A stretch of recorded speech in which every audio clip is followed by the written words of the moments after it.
It was 3:06 a.m. when the call came in, and nothing in 2 decades of wearing a badge prepared me for it. A voice, brittle with urgency. "Sheriff Davison, this is Dr. Sarah Lind. Your daughter Emma has been brought in with a gunshot wound. She's in surgery. You need to come quickly." Emma, my baby girl, 16 years old, born with a heart defect that made every day a miracle and a risk, all at once. She was the kind of kid who sang off key, volunteered at shelters, and drank iced coffee that was more cream than coffee. Now she was on the operating table, fighting for her life. I don't remember the drive to the hospital, only the white knuckles on the steering wheel, red lights flashing past like ghosts. My wife Rachel was already there when I stormed through the ER doors, pale, shaking. "She was just driving to her cardiologist appointment," she whispered. "Through Valley Oaks." Margaret Tilson was waiting for her.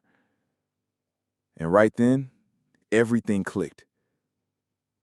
Margaret Tilson, the HOA president who built her kingdom on petty fines and bullying teenagers for existing. She'd been a thorn in the community for years, the kind of woman who would measure grass with a ruler or call 911 on kids selling lemonade. And last night, she escalated into something none of us saw coming. Rachel's words came in broken pieces.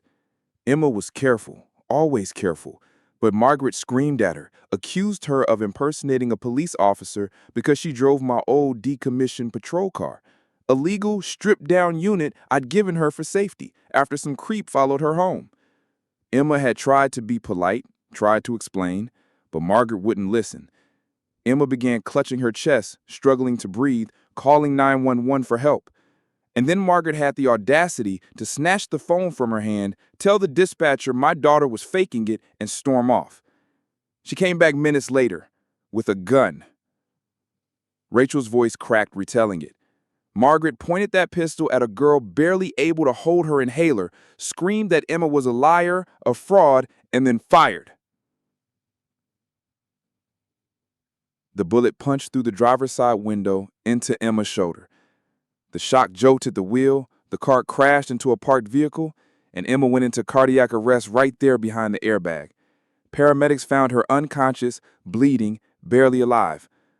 Margaret stood in the street with the gun in her hand, ranting about saving the neighborhood. Dr. Lynn met us, her scrub stained, her face steady. The surgery went well.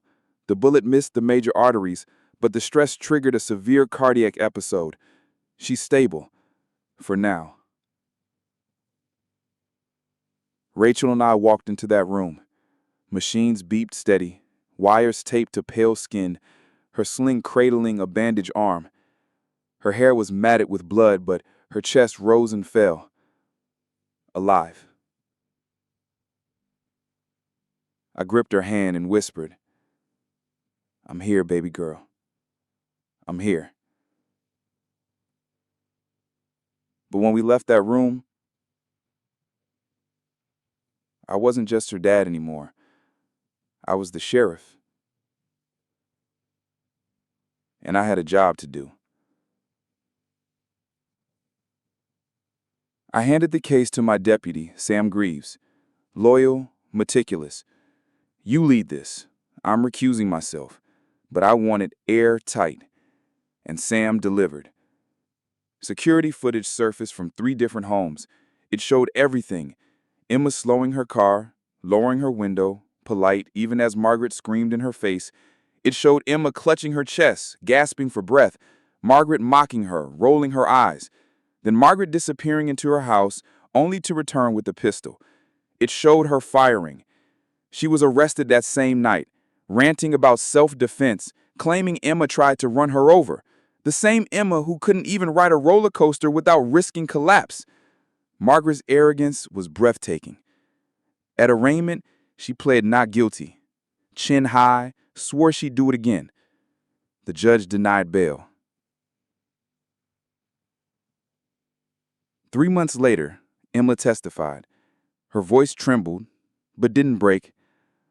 "I thought she needed help. I never thought being kind could almost get me killed. The jury took less than a day. Guilty. 15 years, no parole for 10. Margaret screamed as they cuffed her.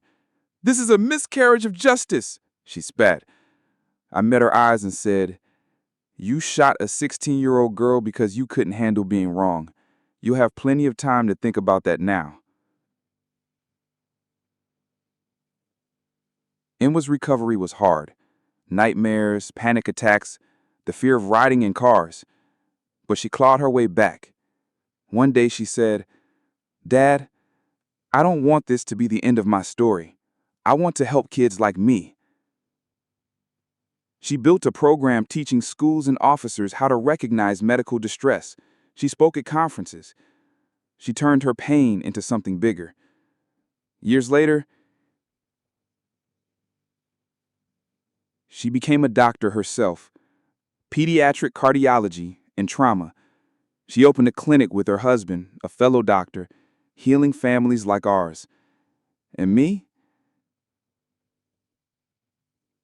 I still wear the badge, still answer calls. But every time I look at Emma, now grown, thriving, saving lives, every time I see her laugh with that spark Margaret tried to take, I know who truly won. So let me ask you this. What would you do if someone came after your child? Would you fight for revenge, or would you fight for something more lasting? Drop your thoughts below. And if stories like this hit you hard, don't forget to subscribe. You won't want to miss what's coming next.